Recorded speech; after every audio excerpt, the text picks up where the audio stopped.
The broadcast is now starting. All attendees are in listen-only mode. Hi everybody, welcome to this free broadcast on the 8 characteristics of high-performing teams. I just want to make sure that I'm being heard before I continue. So could I ask, if you look over on the right-hand side, you'll see a question box. Could I just ask you to write in the word or type in the word clear? That just lets me know that I'm coming across loud and clear. That would be great. Thanks, Daniel. Good to hear. Thanks, Tanya. Thanks, John. Thanks, Luke. Thanks, Marsha. Thanks, Greg. Excellent. All right, so far so good. I've had a few interesting challenges with webinars in the last couple of days.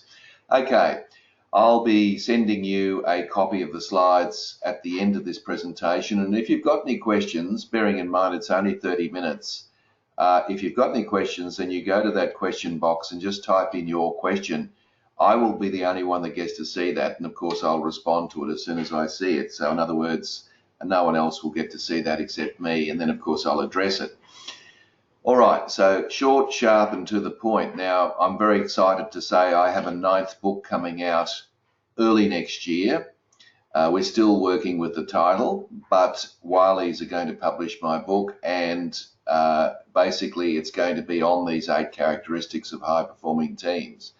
I draw upon the All Blacks as an exemplar team in the world of sport, and those of you who love sport and also if you're a Kiwi, you'll probably relate very much to this. But it's not a book about the All Blacks, it's a book about teamwork, but it talks about the All Blacks from the point of view of the success that they've had, both off the field and on the field. All right, so let's get underway with the process. There's 3 things basically that we're going to look at during this short presentation. The first thing is I want to talk about the concept of team identity. We hear the words team identity, but I wonder if we really know what it means.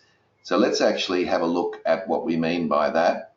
I want to also look at these 8 characteristics that I'm sure you would be, you'd be aware of some of them, and I just want to talk about them. And I just want to finish up talking about how you could possibly profile your team. Because if you are a team leader, undoubtedly you're trying to get the very best out of your team. And it's not always an easy thing, because basically teams are set up with 2 dimensions. There's a task dimension, which is obviously what you're assigned to do, whatever that might be. And there is also a people or relationships dimension as well.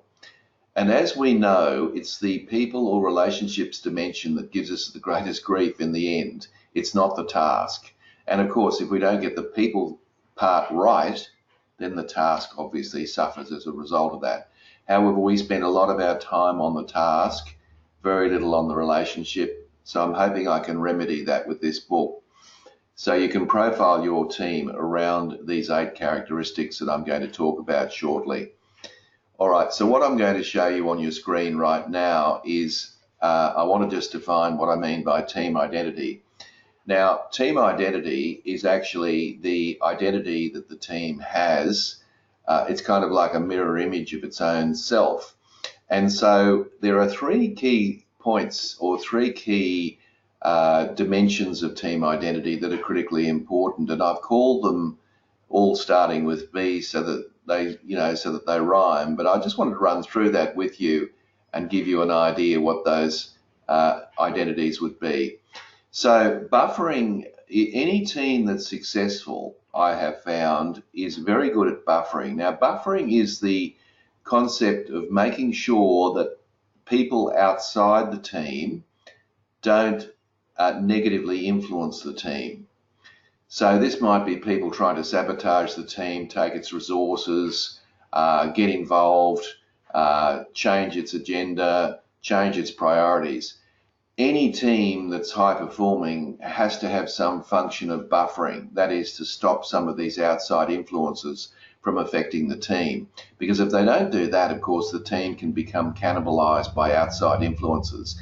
Now, obviously, you don't want to do that too much, because if you do it too much, you end up being, creating a boundary around yourself that no one can penetrate, and that's not going to be helpful for any team.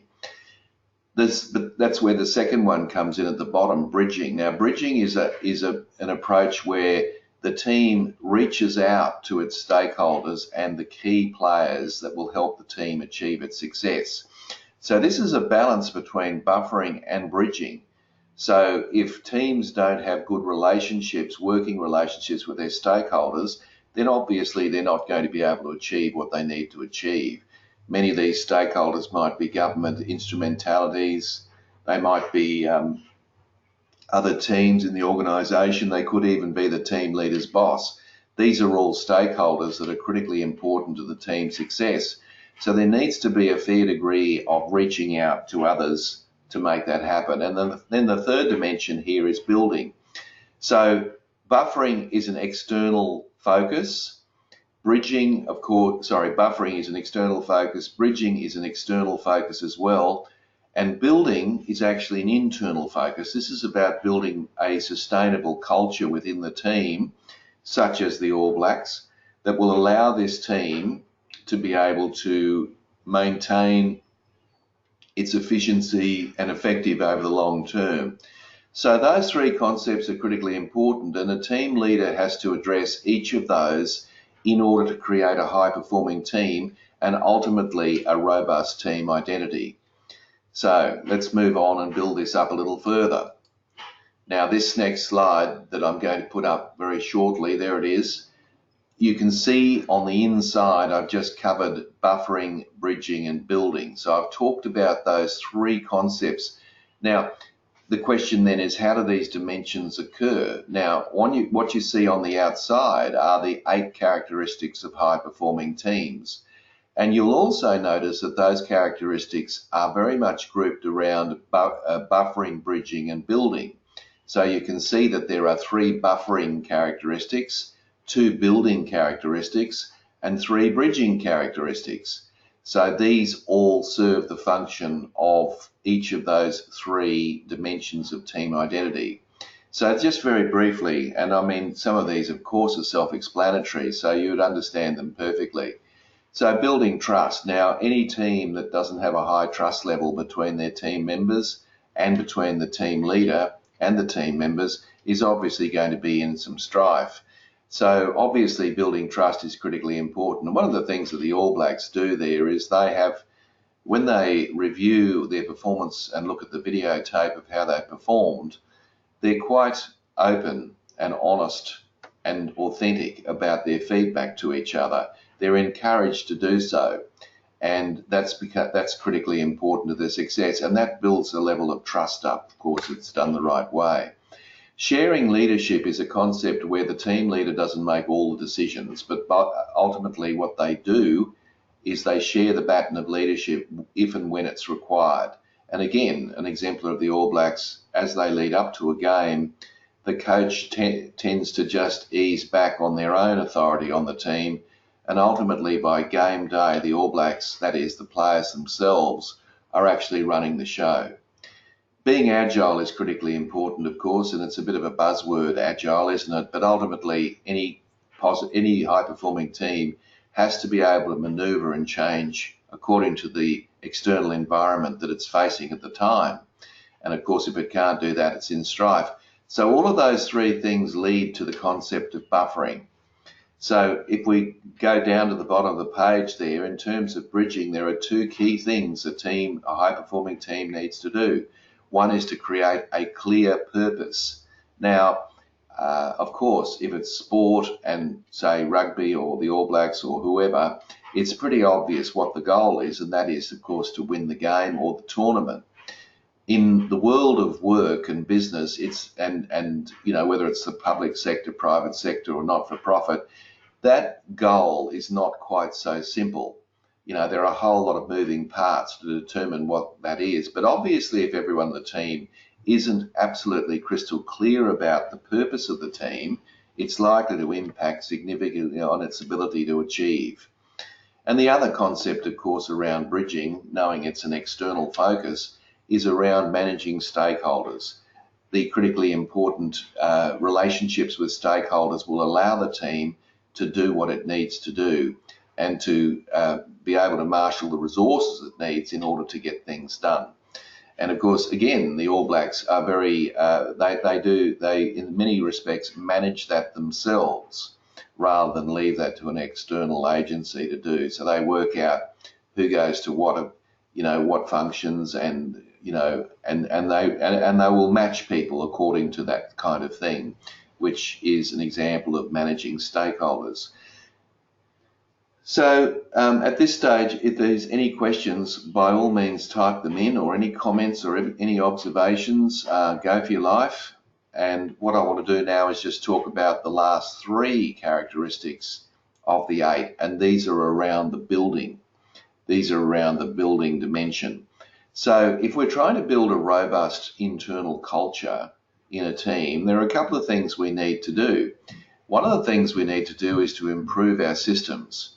Systems improvement is extremely important, because a lot of systems and processes and procedures will get in the way of good teamwork, even though they're not designed to actually be an impediment. They often are.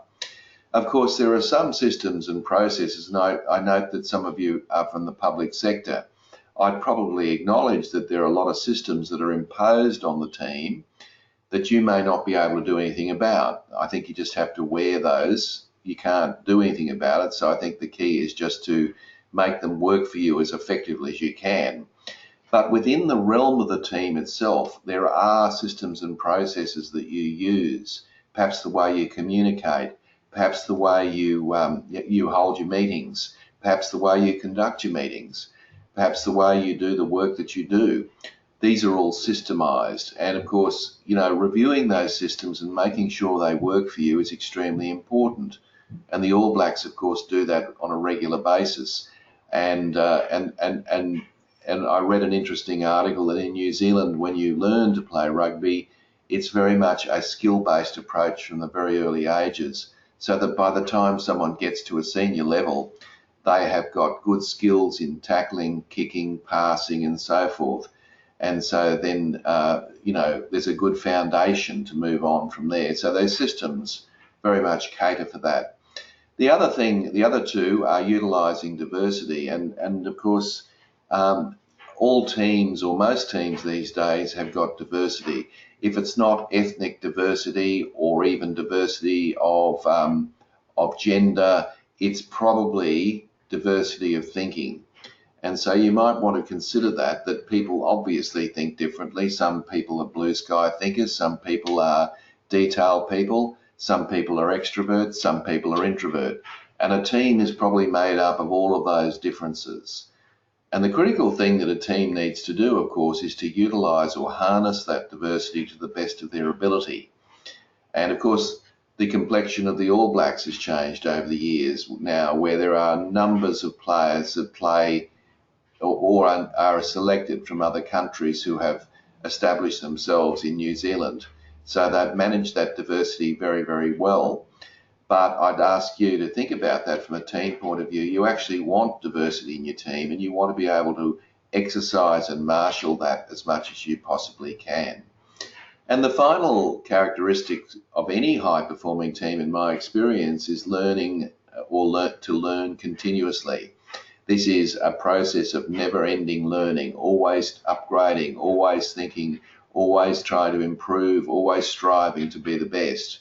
And of course, you'd be aware that that's how the All Blacks play their sport, very much in a constant state of learning.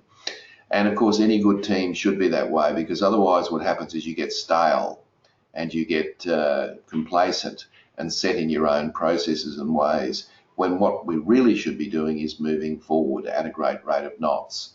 So that, in a nutshell, is the model. And so you can have a think about how it applies to your team. The good news about this model is that, it looks overwhelming. You might say, well, where do I start? If I've got all of these things I've got to work on to help improve the efficiency and effectiveness of my team, where do I start? Well, the good news for you is that these things are all interrelated. So obviously, if you build trust, then it's possible to share leadership, for example. Or if there's no trust, it's almost impossible to share leadership. So they are very much interrelated. So the good news for you is that you only have to work on one of these characteristics and develop it. And what will happen is it'll give you leverage across a number of other characteristics. So you just have to work on one particular characteristic until you get it right. And once you get it right, it'll impact positively other aspects of teamwork that you may not have expected. So I just wanted to come towards, how you might go about actually profiling your team. So the very first step that I say in my book is that the key thing, and of course this is all in the book, so you can get all of this information from the book when it comes out, and how you might go about actually, improving your team as well. But one of the things that I say in the book is that it's all very well knowing what a high-performing team looks like. It's quite another thing to actually achieve it, but it is possible. But of course, it requires a systematic approach to do that. And what I suggest is the very first thing you need to do is to actually measure where your team is. All right, you might make some assumptions about it, but it's important to measure where the team is. So as you can see at the top there, step one is to administer a survey. So in the survey that I talk about, you've got 80 statements. And of course, there are 10 for each of the 8 characteristics of high-performing teams that I've just covered. So it gives you a little bit of a benchmark to say that where you are in terms of these 8 characteristics in your team. So you get some really important data that will help you understand the team itself. Now, the inputs for that are yourself as a team leader, if you are a team leader, everybody in the team, so everybody in the team contributes as well. And I also suggest that it would be useful to get some input from outside the team. So these might be stakeholders that deal directly with the team, who are observing the team from outside, but nevertheless have to deal with the team.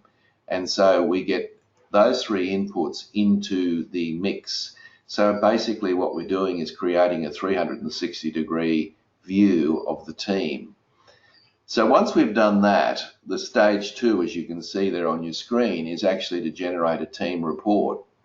So the team report gives you basically some graphics around how the team's performing in totality, and it also gives you some statistics and numbers around the questions. So each of the 80 questions are itemized in the report.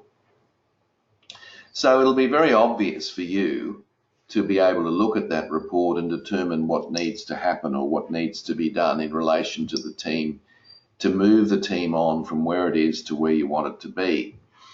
Now, the next aspect of the process is to actually create an agenda. Now, the agenda, it sounds very formal, but ultimately what it really means is that from the team report, it'll be glaringly obvious, perhaps, where one area is not up to where it needs to be, one of those 8 characteristics. So once I've identified what that is, and of course that's a fairly easy thing to identify, and from my experience in most cases, you could get your team involved in that conversation as well. So I'd be sharing the report with your team. And then, of course, the next thing, which is step 4, is that what you're doing from that point on is you're facilitating a team conversation. And what that entails, of course, is how are we going to improve our performance in this particular characteristic. So, for example, if it's shared leadership, then the question then that would be posed to the team would be, what can we do to help to share the leadership in the team when it's necessary? As a team leader, I'm still willing to make those decisions, but ultimately, how do we actually share the baton of leadership when it's required? Now, once we have come to some conclusions about that, and we've had a conversation or 2 or 3 about that, the next step is to develop some action steps that the team are completely committed to. So the idea would be that we do certain things differently. Maybe the team leader needs to let go of some things. Maybe other people in the team need to step up to the plate and take more responsibility, whatever it might be. And then ultimately we create an action plan. And you'll notice it's cyclical. So what happens is I suggest that teams survey themselves once a year, like a pulse check. So they'd go through the process again in 12 months. Have we made improvements? And then what we do is we work on another characteristic around the model that I just shared with you and start to build some action steps using the same process that I've gone through before. So this is all explained to you in the book. And so it's really, a good idea to be able to sort of use it as a bit of a manual, if you like, for how you might actually engage your team in the process of change. Okay, now it's a bit wordy here, but what I'm going to share with you is a couple of testimonials that I've got from some famous players. I've just got off the phone before I came on with Grant Fox in New Zealand, who was a legendary All Black who's written a testimonial for me. It was just too late for me to put it on the screen. But both of these gentlemen, of course, Nick Farr-Jones and Tom Lawton, are greats, at least in the Wallabies setup in Australia. But I've got a couple of All Blacks also giving testimonials for the book as well. But it's, I guess the reason I asked these gentlemen to give their input is, of course, they played against the All Blacks. They've seen a high-performing team on the sporting field in full flight. And I think you can see some comments around that as well, particularly from Nick's comments. So it's been heavily endorsed by a number of prominent people. And those of you who love sport, I'm sure you'll get something out of it. But the book's not necessarily about the All Blacks. It's really about teamwork. But as I said earlier on in the presentation, it's drawing upon the All Blacks as such, as an exemplar. So are there any questions or comments at this stage, folks? Anyone would like to ask me or make a comment generally? I wonder how many Kiwis we've got out there. Does anyone like to declare their hand? You're welcome to, of course. You don't have to either. All right. So what I wanted to do is just finish up today's session with a little offer that I have for you that I hope is enticing, because my offer to you is this. So if you are prepared individually or organisationally, if you want to buy several copies, we can do that. But if you purchase a copy of my book, The 8 Characteristics of High Performing Teams, for $27, I think you'll find it'll be more than that by the time it's published. So you've got it at a discount price straight away. You will get that book the moment it's hot off the press, autographed by me. And just to add a little incentive for you to consider purchasing the book before it's published, I'd be happy to give you a 1-hour coaching session. I will give you a 1-hour coaching session free of charge, which would normally be valued at $550 Australian. So, that hour of coaching session you can use in terms of me assisting you to develop your team to high performance. So that's the deal, which I think you'd probably, I hope you see as quite a valuable deal. All you've got to do is send me an email at that address by the close of business today. And of course, if you do that, I'll just send you an invoice and then we can get that all settled. And then as soon as the book comes out, of course, you'll get that. But you can do your coaching session anytime. You don't have to wait for the book to be there. If you're looking to develop your team, happy to work with you on that. All right, so that's about it from me. If you haven't got any questions or comments, I think we'll finish up there. So as I said to you before, right at the outset, I'm going to be sending you a copy of the slides very soon, very much so. So virtually by the time you get off this off this broadcast, you'll probably have an email in your inbox. And I've also repeated the deal there that I'm offering you as well. So you can simply click on the link and send me an email and let me know that you'd be happy to pre-order, and I'll organise that for you at this end. So thank you, folks. That's it from me. So have a great weekend, and I hope you do have a great weekend, and I hope the rest of the day goes well for you as well. And I'd love to hear from you via email. So thanks everyone, and all the very best. Thank you for tuning in. Goodbye.